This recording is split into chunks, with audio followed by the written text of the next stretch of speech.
Buenas noches, yo soy Fernanda de Teresa y vengo a hablar de los mitos, los cuentos y las leyendas. ¿Acaso nos interesan los mitos, los cuentos y las leyendas? Hoy en día quizás nos sentimos más atraídos por el fútbol, Facebook o la televisión. Por eso hoy quiero hablar del poder de la palabra. La palabra es lo que nos distingue de todo animal. Existe el mito que cuenta que todo lo que conocemos se creó a partir del verbo, la palabra hablada. Nosotros tenemos este regalo de la palabra porque con ella podemos construir nuestra realidad. Ahora, quiero hablar del tiempo para poder un poco especificar las diferencias entre los relatos. Yo quisiera ilustrar esta idea del tiempo con un concepto de mi primo Guillermo Tovar y de Teresa. Él siempre decía que en cada ser humano transcurrían dos tipos de tiempo. Un tiempo circular y espiritual y un tiempo lineal y terrenal. Si hablamos de los mitos se refieren a un tiempo eterno. Nos narran las aventuras de los dioses y nos muestran las huellas que han dejado desde siempre y hasta nuestros días en la historia de la humanidad. Los mitos están siempre vivos en el ser humano. Cada quien puede encontrar entre sus amigos o sus conocidos a un Narciso o a un Edipo. El tiempo de los mitos es redondo, o como bien decía Guillermo Tovar, es un tiempo circular, espiritual, sin principio ni fin. Los cuentos y los relatos, en cambio, se refieren a un tiempo terrenal. Y es un tiempo lineal. Tienen un principio y un fin. Por ejemplo, está Pedro Páramo.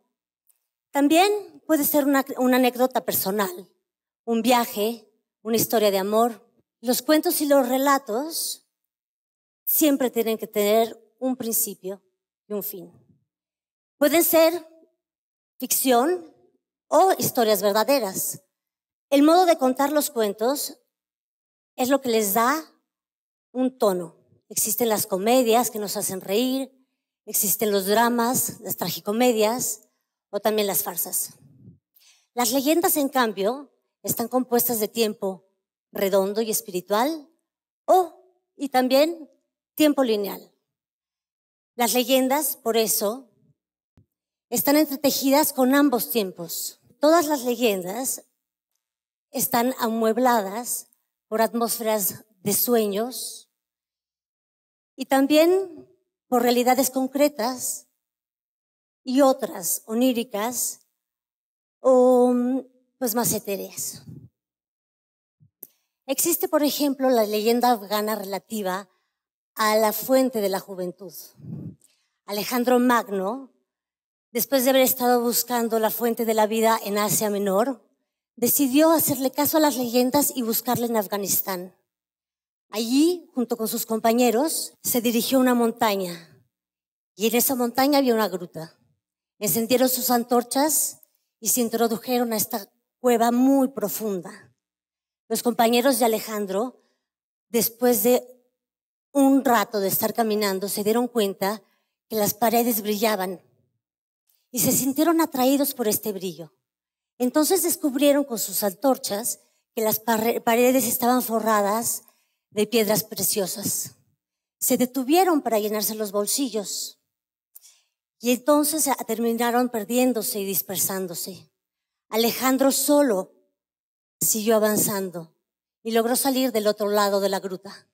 Ahí en una pradera encontró una fuente que vertía sus aguas en un estanque. Se acercó al estanque y encontró un cántaro. Llenó el cántaro del agua y estaba por llevárselo a los labios cuando apareció un anciano y le aconsejó que no bebiera.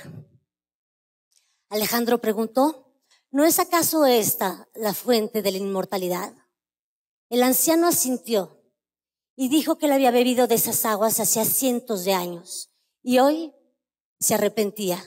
Hubiera querido jamás haberlas probado. Alejandro se dio cuenta de la tristeza que existía en los ojos de este anciano y entonces tiró el agua al suelo. Cuenta la leyenda que ahí, donde se derramó el agua, creció esta grama que hasta la fecha nadie ha podido arrancar. Ahora otra vez, si volvemos al concepto de Guillermo Tovar, cada uno tiene un tiempo redondo y espiritual y un tiempo lineal, entonces podemos deducir que cada uno de nosotros vive en un mito y al mismo tiempo, con nuestros días y nuestras noches, escribimos cuentos que tienen un principio y un fin. El ser humano es un narrador por naturaleza. Y tenemos la tendencia a adaptar nuestros relatos a nuestro interlocutor. Por ejemplo, vas al cine y tienes una aventura. Digamos que después se la tienes que contar a tu mejor amiga y le llamas por teléfono. Entras inmediatamente en los detalles. Después vuelves a tu casa. Tu pareja te pregunta, ¿cómo te fue en el cine? Tú le dices que la película estuvo muy buena o muy mala, pero en todo caso será una versión muy distinta de esa que le contaste a tu mejor amiga. Es importante considerar los distintos puntos de vista en los relatos y en cualquier tipo de cuento. Son los distintos puntos de vista y las distintas experiencias de distintas personas lo que enriquece tanto el mundo literario, el mundo del arte y la vida en general. Estamos hablando de millones de versiones que pueden existir. Pero también nosotros podemos elegir vivir en un mito.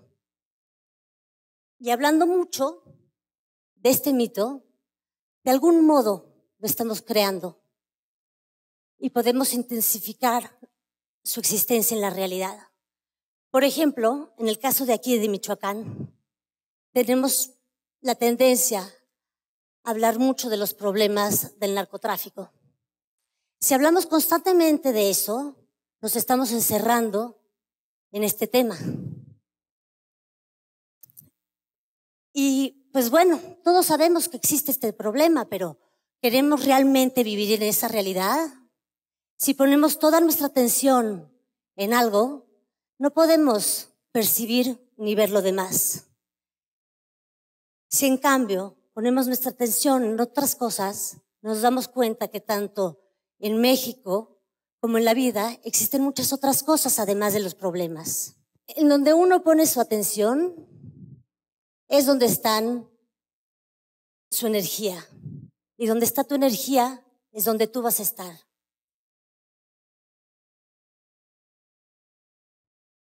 Ahora quiero hablar también de las puertas. La palabra y la imaginación son puertas. Podemos ir por la puerta del pasado, a visitar los relatos y las enseñanzas de nuestros ancestros. Y así podemos profundizar en nuestras raíces. También podemos, como les dije antes, proyectarnos hacia el futuro. Y podemos crear día a día el mito en el que queremos vivir y aquel que le queremos dejar a las generaciones futuras. Pero en realidad, únicamente tenemos el presente. Y es a partir del presente que podemos construir el futuro. Si en nuestros momentos presentes nos llenamos de historias negativas, esos van a ser los fundamentos de nuestros días de mañana. En cambio, si llenamos nuestros momentos presentes de mitos, cuentos y leyendas, estamos estableciendo fundamentos positivos para nuestro porvenir. Los mitos, los cuentos y las leyendas nos ayudan también a desconectarnos de la conciencia colectiva.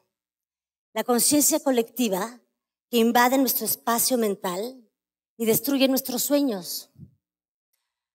La conciencia colectiva nos llena de miedo a través de las noticias y nos sitúa en una frecuencia de temor. La conciencia colectiva también nos dicta nuestros deseos a través de la publicidad. Nos inspira para que nos llenemos de falsas necesidades. Pero en realidad, ¿qué somos? Cada persona es un individuo único en este planeta y juntos formamos una comunidad que después termina por extenderse en la humanidad entera. Ahora, ¿vamos a permitir que la conciencia colectiva sea el autor de nuestras vidas. El lenguaje es una llave mágica que nos proporciona libertad si la sabemos utilizar adecuadamente. A través del lenguaje podemos reconocer nuestras propias experiencias. Podemos también descubrir nuestros deseos profundos y podemos labrar con el lenguaje nuestros sueños en la realidad. Yo los quiero invitar a todos a que recuperen los mitos, los cuentos y las leyendas de Michoacán, a que puedan recuperar distintas versiones entre los ancianos y los abuelos y los chamanes de las montañas. Quiero invitarlos también a que creen mitos nuevos, a que los compartan con sus familiares y con sus amistades. Pues son estos mitos los que pueden ayudarlos a cambiar su realidad. Los cuentos, los mitos y las leyendas son los que nos permiten descubrir mundos nuevos y acceder a otras realidades. Muchas gracias.